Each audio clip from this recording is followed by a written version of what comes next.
Hello বন্ধুরা, new movie explain চ্যানেলে আপনাকে স্বাগতম। কেমন আছেন আপনারা সবাই? আশা করি খুব ভালো আছেন। আজকে আমি আপনাদেরকে এমন এক অদ্ভুত সাইকোলজিক্যাল থ্রিলার মুভির গল্প শোনাবো যা শোনার পর আপনাদের মাথা পুরোই ঘুরে যাবে। একজন স্বামী তার নিজের চোখের সামনে দেখছে যে তার স্ত্রী অন্য একজন পুরুষের সাথে রোম্যান্স করছে, কিন্তু সে কিছুই বলছে না। কোনো প্রতিবাদ নেই, কোনো রাগারাগি বা চিৎকার চেঁচামেচি নেই। কেন? কারণ সে তার স্ত্রীকে এতটাই ভালোবাসে যে তাকে ছেড়ে যাওয়ার কথা সে ভাবতেই পারে না। এর বদলে সে এক ভয়ঙ্কর রাস্তা বেছে নেয়। স্ত্রীর প্রেমিকদের এক এক করে এমন সব শিক্ষা দেওয়ার প্ল্যান করে যা সাধারণ মানুষের কল্পনারও বাইরে। এই সব কিছু করার জন্য তাকে ঠিক কতটা গভীরে বা কতটা ভয়ঙ্কর রূপ নিতে হয় সেটাই আমরা আজকের এই মুভিতে দেখব। চলুন তাহলে আর দেরি না করে আজকের এক্সপ্লেন শুরু করা যাক।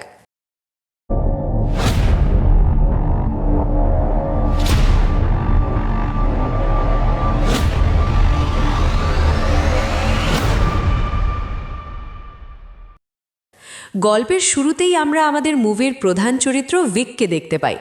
ভিক একজন খুব সাধারণ শান্তশিষ্ট মানুষের মতো নিজের বাড়িতে ফেরে। বাড়িতে ঢুকেই সে তার অসম্ভব রূপবতী স্ত্রী মেলিন্ডাকে দেখতে পায়। তাদের দুজনকে একসাথে দেখে যে কারো মনে হবে, আরে বাহ, কি সুন্দর একটা পারফেক্ট কাপল। তাদের মধ্যে যেন ভালোবাসার কোনো কমতিই নেই। তারা দুজনেই খুব হাসি খুশিভাবে একটি পার্টিতে যাওয়ার জন্য তৈরি হতে থাকে। এই দৃশ্যটা দেখে আমাদের মনে একটা সুন্দর আর সুখী পরিবারের ছবি ভেসে ওঠে। কিন্তু বন্ধুরা, রিয়ালিটিটা, বাস্তবতা কিন্তু একদমই অন্যরকম। ভিক আর মেলিন্ডা যখন সেই পার্টিতে পৌঁছায় তখন মেলিন্ডার আসল রূপটা বেরিয়ে আসে। সে পার্টিতে গিয়ে নিজের স্বামী ভিককে পুরোপুরি ইগনোর করে এবং জোয়েল নামের এক ইয়াং বা কম বয়সী ছেলের সাথে মেলামেশা শুরু করে দেয়। মেলিন্ডা কোনো রাগঢাক ছাড়াই সবার সামনে জোয়েলের সাথে রোম্যান্স করতে থাকে, এমনকি তাকে সবার সামনে কিস পর্যন্ত করে। আর সবচেয়ে অদ্ভুত ব্যাপার হলো, ভিক একটু দূর থেকে দাঁড়িয়ে নিজের চোখের সামনে এই পুরো দৃশ্যটা দেখতে থাকে, কিন্তু সে কিছুই করে না। সে চুপচাপ সেখান থেকে সরে একা এক জায়গায় দাঁড়িয়ে যায়। ভিক খুব ভালো করেই জানে যে তার স্ত্রীর এই এক্সট্রা ম্যারিটাল অ্যাফেয়ার বা পরকীয়ার অভ্যাস আছে। ভেতর ভেতর সে রাগে আর অপমানে জ্বলে যায়, কিন্তু সে তার পরিবারটাকে ভাঙতে চায় না। তার মনে একটা অন্ধ বিশ্বাস কাজ করে যে সে যদি মেলিন্ডাকে পাগলের মতো ভালোবাসতে থাকে তাহলে একদিন না একদিন মেলিন্ডা ঠিকই তার কাছে ফিরে আসবে। এদিকে ভিক আর মেলিন্ডার এই টক্সিক রিলেশনশিপের কথা তাদের ফ্রেন্ড সার্কেলের সবাই খুব ভালো করে জানে। সবাই আড়ালে এই নিয়ে কানাঘুষা করে। পার্টিতে ভিকের বন্ধু মেরি তার কাছে আসে এবং মেলিন্ডার এই ওপেন রোম্যান্স নিয়ে কথা তোলে। কিন্তু ভিক খুব স্বাভাবিকভাবে মেরিতে বলে, আরে মেলিন্ডা নিজের লাইফে কি করছে, কার সাথে মিশছে, তাতে আমার কোনো আপত্তি নেই। ও ওর মতো ভালো থাকলেই হলো। বন্ধুরা, ভিক মুখে যাই বলুক না কেন, তার মাথায় কিন্তু অন্য একটা সাইকোলজিক্যাল গেম চলছিল। কিছুক্ষণ পর ভিক সুযোগ বুঝে একা একা জোয়েলের কাছে যায়। জোয়েল ছেলেটা এতটাই নির্লজ্জ যে সে উল্টো ভিককে দেখে বলে, আপনার আতিথেয়তা আমার খুব ভালো লেগেছে। সাধারণত আমি দেখেছি নিজের স্ত্রীকে অন্য কোনো ছেলের সাথে দেখলে স্বামীরা খুব জেলাস ফিল করে বা রেগে যায়, কিন্তু আপনি তাদের মতো নন। আপনি সত্যিই খুব কুল। এই কথা শুনে এবার ভিক তার আসল খেলা শুরু করে। সে খুব শান্ত গলায় এক অদ্ভুত হাসি দিয়ে জোয়েলকে বলে, তুমি তো এখানে কয়েকদিন ধরে আছো, তাহলে মার্টিনের নাম তো শুনেই থাকবে। তোমার অবগতির জন্য জানাচ্ছি, মার্টিনও মেলিন্ডার খুব ভালো বন্ধু ছিল। সেও ঠিক তোমার মতোই সব সময় মেলিন্ডার আশেপাশে ঘুরঘুর করত। একদিন আমার খুব রাগ ওঠে আর আমি একটা হাতুড়ি দিয়ে তাকে পিটিয়ে খুন করে ফেলি। আর সবচেয়ে মজার ব্যাপার কি জানো, আজ পর্যন্ত কেউ তার লাশটা খুঁজে পায়নি। ভিকের মুখে এমন ঠান্ডা মাথায় খুনের কথা শুনে জোয়েলের তো রীতিমতো আত্মার পানি শুকিয়ে যাওয়ার অবস্থা। সে তো ভয়ে কাঁপতে কাঁপতে ভিককে জিজ্ঞেস করে, তুমি নিশ্চয়ই মজা করছো, তাই না? ভিক তখন চোখে চোখ রেখে একদম সিরিয়াস টোনে বলে, সেটা তো নির্ভর করছে তুমি এই ইনফরমেশনটাকে কিভাবে হ্যান্ডেল করবে তার ওপর।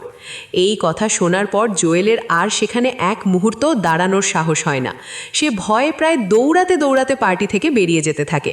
মেলিন্ডা তাকে এভাবে চলে যেতে দেখে অবাক হয়ে যায় এবং তাকে থামানোর অনেক চেষ্টা করে, কিন্তু জোয়েল পেছনের দিকে না তাকিয়েই সেখান থেকে পালিয়ে যায়।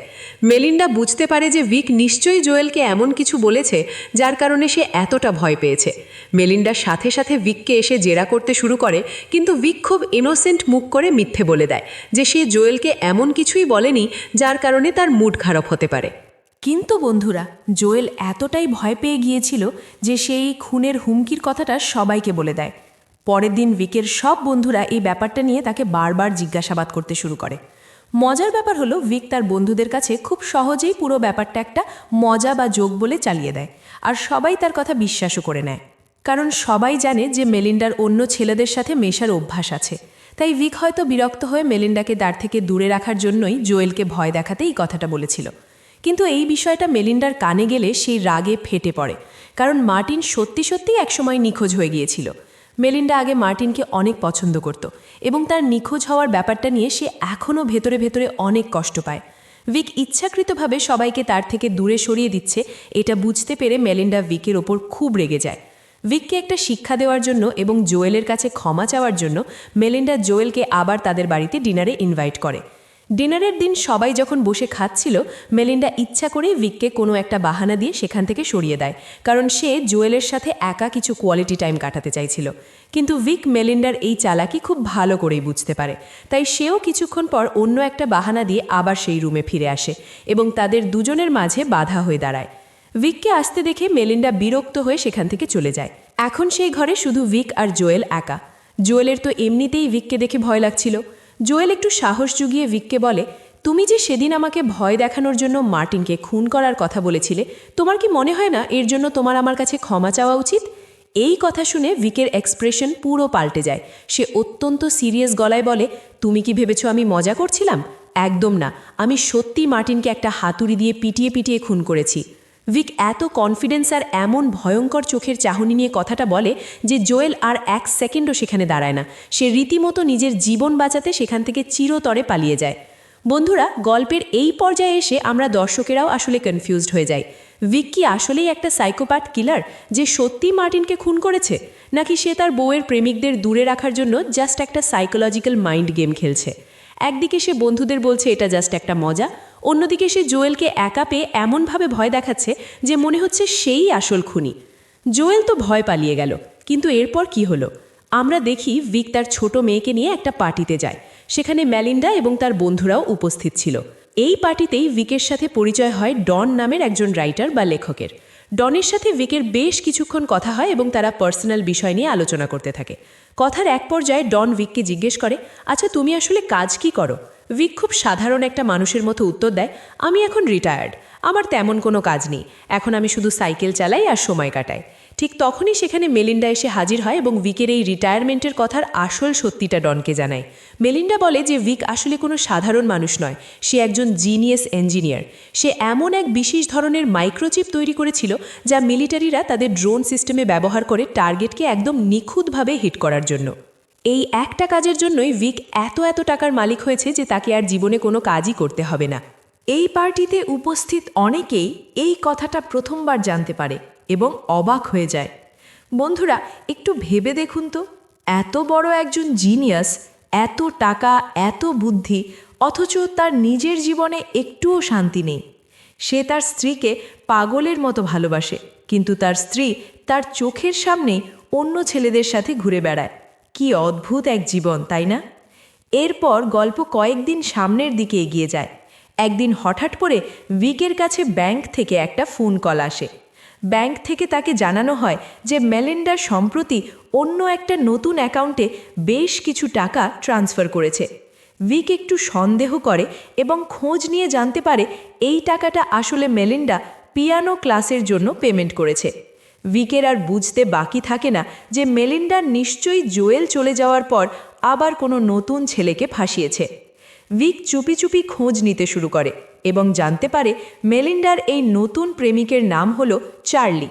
চার্লি একটা রেস্টুরেন্টে পিয়ানো বাজানোর কাজ করে। মেলিন্ডা চার্লির প্রেমে এতটাই মজে গেছে যে সে প্রায়ই গভীর রাতে বাড়িতে ফেরে। এর থেকে পরিষ্কার বোঝা যায় যে চার্লির সাথে মেলিন্ডার ফিজিক্যাল রিলেশনও শুরু হয়ে গেছে। এই ব্যাপারটা ভিককে ভেতর ভেতর একদম জ্বালিয়ে পুড়িয়ে শেষ করে দিচ্ছিল। সে ভীষণ জেলাস ফিল করতে থাকে। একদিন তো মেলিন্ডা সারা রাত বাড়িই ফেরে না। পরের দিন মেলিন্ডা বাড়ি ফিরলে ভিক তার ওপর প্রচণ্ড রাগ দেখায়, কিন্তু মেলিন্ডা ভিকের এই জেলাসি খুব ভালো করেই বোঝে এবং কোনো রকম ভয় না পেয়ে উল্টো ভিককে তাচ্ছিল্য করে বলে, তুমি আমার কিচ্ছু করতে পারবে না, কারণ তুমি নিজেই তো আমাকে ছেড়ে যেতে চাও না। মেলিন্ডা খুব ভালো করেই জানে যে ভিক তাকে এতটাই ভালোবাসে যে সে কিছুতেই তাকে ডিভোর্স দেবে না। আর মেলিন্ডা সবসময় ভিকের এই দুর্বলতার সুযোগটাই নেয়। একদিন ভিক আর মেলিন্ডা জোনাস নামের এক বন্ধুর বাড়ির পুল পার্টিতে যায়। আর মেলিন্ডা ইচ্ছে করে ভিককে রাগানোর জন্য সেখানে তার প্রেমিক চার্লিকেও ইনভাইট করে। চার্লি পার্টিতে আসা মাত্রই মেলিন্ডা তার সাথে এমনভাবে মেলামেশা শুরু করে দেয় যেন ভিক সেখানে নেই। তারা সবার সামনে একদম চিপকে থাকে। ভিক দূর থেকে এই নোংরামিগুলো দেখতে থাকে। সন্ধেবেলায় ভিক দেখে যে মেলিন্ডা আর চার্লি চরম অন্তরঙ্গ অবস্থায় আছে। এটা দেখার পর ভিকের রাগের পারদ যেন একদম চরমে পৌঁছে যায়। এরপর সবাই যখন পুলের পানিতে নেমে গোসল করছিল এবং মজা করছিল, তখন হঠাৎ করে সেখানে খুব জোরে বৃষ্টি শুরু হয়। বৃষ্টি থেকে বাঁচতে সবাই তাড়াতাড়ি পুল থেকে উঠে বাড়ির ভেতরে চলে যায়। একটু পর সবাই যখন বাড়ির ভেতর, তখন মেলিন্ডার নজর যায় বাইরের পুলের দিকে। আর সে যেটা দেখে সেটা দেখে তার চোখ কপালে ওঠার অবস্থা। সে দেখে পুলের পানির ওপর চার্লির ডেড বডি বা মৃতদেহ ভাসছে। এই দৃশ্য দেখে মেলিন্ডা পাগলের মতো চিৎকার করতে শুরু করে। সবাই দৌড়ে বাইরে আসে এবং চার্লিকে দ্রুত পানি থেকে তুলে তাকে সিপিআর দেওয়ার চেষ্টা করে। কিন্তু ততক্ষণে অনেক দেরি হয়ে গেছে বন্ধুরা, কারণ চার্লি অলরেডি মারা গেছে। এরপর সেখানে পুলিশ আসে। ইনভেস্টিগেশনের সময় মেলিন্ডা রাগে আর কান্নায় ভেঙে পড়ে এবং পুলিশের সামনেই চিৎকার করে বলতে থাকে, চার্লিকে ভিক খুন করেছে, আমি জানি এই কাজটা ভিকের। কিন্তু মজার ব্যাপার হলো, সেখানে উপস্থিত সবার কাছেই ভিক আর মেলিন্ডার এই অদ্ভুত সম্পর্কের কথা জানা ছিল।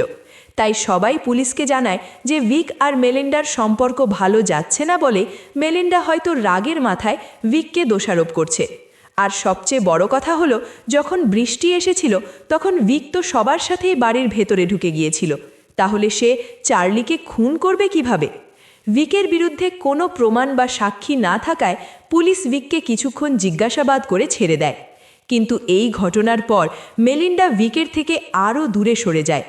এর কিছুদিন পর আমরা দেখি ভিক একা একা সাইকেল চালাচ্ছে। সে বারবার শুধু এটাই ভাবছিল যে চার্লি কিভাবে তার স্ত্রীর সাথে শারীরিক সম্পর্ক করেছিল। আর ঠিক এই মুহূর্তে মুভিতে একটা মাইন্ড ব্লোয়িং ফ্ল্যাশব্যাক দেখানো হয়। ফ্ল্যাশব্যাকে আমরা দেখি আসলে বৃষ্টির সময় যখন সবাই ভেতরে চলে যাচ্ছিল, তখন ভিক চার্লিকে একা পেয়ে যায়। ভিকই সেই ব্যক্তি যে নিজের হাতে চার্লিকে পুলের পানির নিচে ডুবিয়ে নির্মমভাবে খুন করেছিল। বন্ধুরা, এবার আমাদের কাছে সব কিছু জলের মতো পরিষ্কার হয়ে গেল। ভিক কোনো সাধারণ বা ইনোসেন্ট স্বামী নয়, সে আসলেই একটা ঠান্ডা মাথার সাইকোপ্যাথ কিলার, যে তার স্ত্রীর প্রেমিকদের এক এক করে খুব ভয়ঙ্করভাবে পৃথিবী থেকে সরিয়ে দিচ্ছে। আর এটা থেকে এটাও প্রমাণ হয়ে যায় যে শুরুতে যে সে জোয়েলকে ভয় দেখিয়েছিল, সেই নিখোঁজ হয়ে যাওয়া মার্টিনকেও আসলে ভিকই খুন করেছিল। চার্লি মারা যাওয়ার পর মেলিন্ডার মনে ভিকের প্রতি সন্দেহ একদম বিশ্বাসে পরিণত হয়। সে নিশ্চিত হয়ে যায় যে ভিকই এই খুনগুলো করছে। ভিকের আসল সত্যিটা সবার সামনে আনার জন্য মেলিন্ডা সেই রাইটার ডনের সাহায্য নেয় এবং তাকে পার্সোনালি ইনভেস্টিগেট করার জন্য ভিকের পেছনে লেড়িয়ে দেয়। কিন্তু ডন কি আর ভিকের মতো জিনিয়াসের সাথে পারে? ভিকের শার্প মাইন্ড খুব সহজেই ধরে ফেলে যে ডন তাকে ফলো করছে। ভিক একদিন ডনকে একা পেয়ে সরাসরি তাকে ধমক দেয় এবং এই গোয়েন্দাগিরি বন্ধ করতে বলে। কিন্তু ডনও এত সহজে ছাড়ার পাত্র নয়। ডন একজন রাইটার, আর সে এই খুনের রহস্য নিয়ে একটা ব্লকবাস্টার ক্রাইম উপন্যাস লিখতে চায়, যা তাকে রাতারাতি বিখ্যাত করে দেবে। তাই সে ভিকের পেছনেই লেগে থাকে। গল্পটা এবার আরেকটু সামনের দিকে এগিয়ে যায়। চার্লি মারা যাওয়ার পর আমরা জানতে পারি মেলিন্ডা কিন্তু এখনও শুধরে যায়নি। সে আবারও নিজের জন্য একটা নতুন প্রেমিক জোগাড় করে ফেলেছে। এই ছেলেটা হলো মেলিন্ডার কলেজের বন্ধু, যার নাম টনি। একদিন টনি মেলিন্ডার সাথে দেখা করতে সোজাসুজি তাদের বাড়িতেই চলে আসে, আর সুযোগ পেয়ে সে মেলিন্ডার সাথে ঘনিষ্ঠ হতে শুরু করে।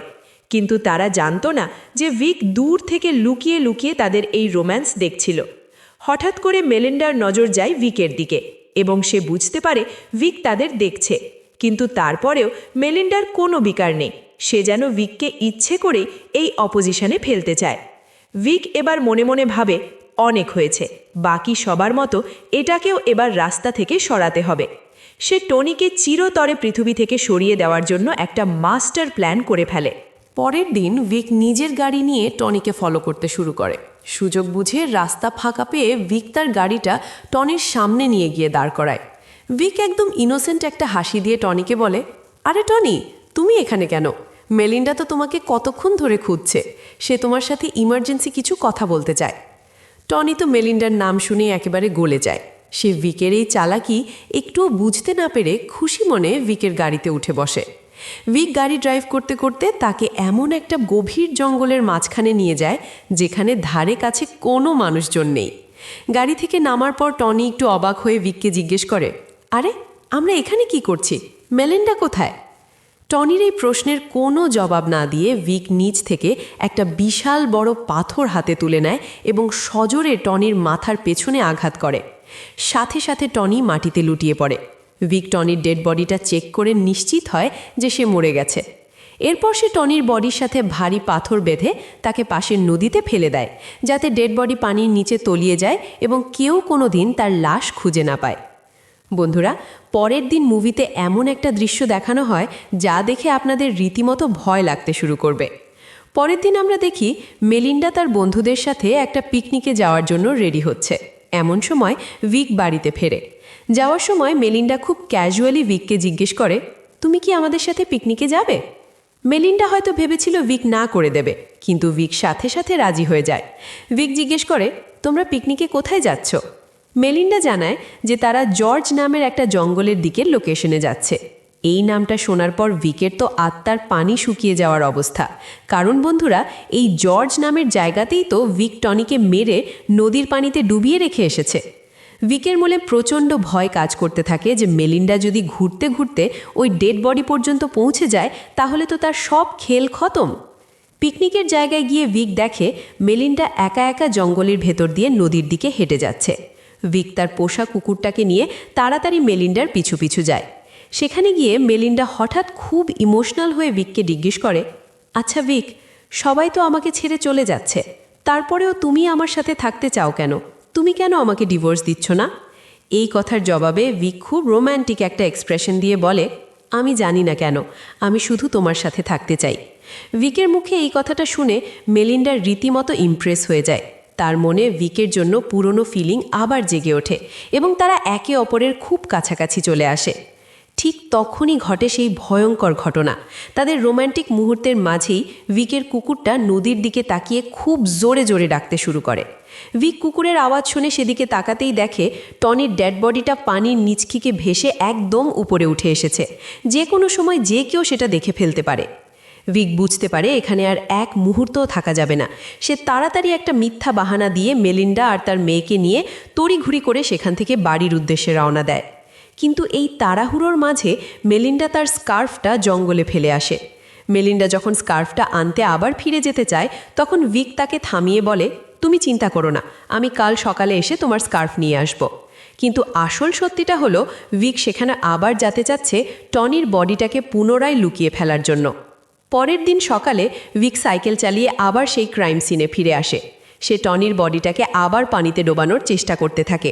কিন্তু বন্ধুরা, ঠিক সেই মুহূর্তে ইনভেস্টিগেশন করতে করতে সেই রাইটার ডন সেখানে এসে হাজির হয়। ডন ভিককে ডেড বডির সাথে একদম হাতে নাতে ধরে ফেলে। অন্যদিকে মেলিন্ডা টনির খোঁজে তার বাড়িতে যায়। সেখানে সে টনিকে পায় না ঠিকই, কিন্তু সে তার ওয়ালেট বা মানি ব্যাগটা খুঁজে পায়। এই মানি ব্যাগটা টনি খুব যত্ন করে লুকিয়ে রেখেছিল। মানি ব্যাগটা দেখার পর মেলিন্ডার আর বুঝতে বাকি থাকে না যে টনি তাকে ছেড়ে কোথাও যায়নি, বরং ভিকই তাকে পৃথিবী থেকে সরিয়ে দিয়েছে। এদিকে ডন সব কিছু নিজের চোখে দেখার পর তার গাড়ি নিয়ে সেখান থেকে পালাতে শুরু করে। ভিক নিজের গাড়ি নিয়ে পাগলের মতো ডনকে তাড়া করে, কারণ ডনকে বেঁচে ফিরতে দেওয়া যাবে না। ডন প্রাণ বাঁচাতে নিজের গাড়ি ফুল স্পিডে চালাতে থাকে, কিন্তু অতিরিক্ত স্পিডের কারণে ডন গাড়ির কন্ট্রোল হারিয়ে ফেলে এবং তার গাড়ি অনেক উঁচু একটা পাহাড় থেকে সোজা খাদের নিচে গিয়ে পড়ে। স্পটেই ডনের মৃত্যু হয়। ভিকের রাস্তা থেকে সবচেয়ে বড় কাঁটা সরে যায়। বাড়িতে মেলিন্ডা সত্যিটা জানার পর সে তার এবং তার ছোট মেয়ে ট্রিক্সির ব্যাগ প্যাক করতে শুরু করে। সে সিদ্ধান্ত নেয় একজন খুনির সাথে সে আর এক ছাদের নিচে থাকবে না। কিন্তু ট্রিক্সি কিছুতেই তার বাবাকে ছেড়ে যেতে রাজি নয়। তাই সে রেগে গিয়ে তার প্যাক করা ব্যাগটা সুইমিং পুলের পানিতে ফেলে দেয়। মেয়ের এই কাণ্ড দেখে মেলিন্ডা বুঝতে পারে যে মেয়ে তার বাবাকে কতটা ভালোবাসে।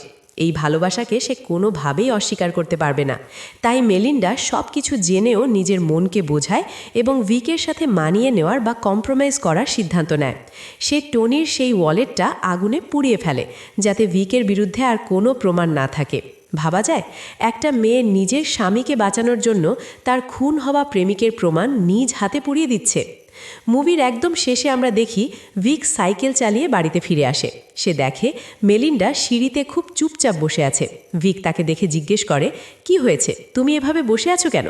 মেলিন্ডা ভিকের চোখের দিকে তাকিয়ে একটা অদ্ভুত হাসি দিয়ে বলে, কিছু না।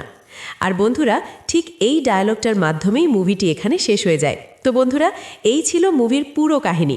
আপনাদের কাছে ভিক এবং মেলিন্ডার এই অদ্ভুত আর টক্সিক সম্পর্কটা কেমন লাগলো? মেলিন্ডা যে শেষ পর্যন্ত সব জেনেও ভিকের এই ডার্ক সাইডটাকে মেনে নিল, এটা কি ঠিক ছিল? আপনাদের মতামত অবশ্যই কমেন্ট করে জানাবেন। আশা করি আজকের এই মুভি এক্সপ্লেনেশনটি আপনাদের খুব ভালো লেগেছে।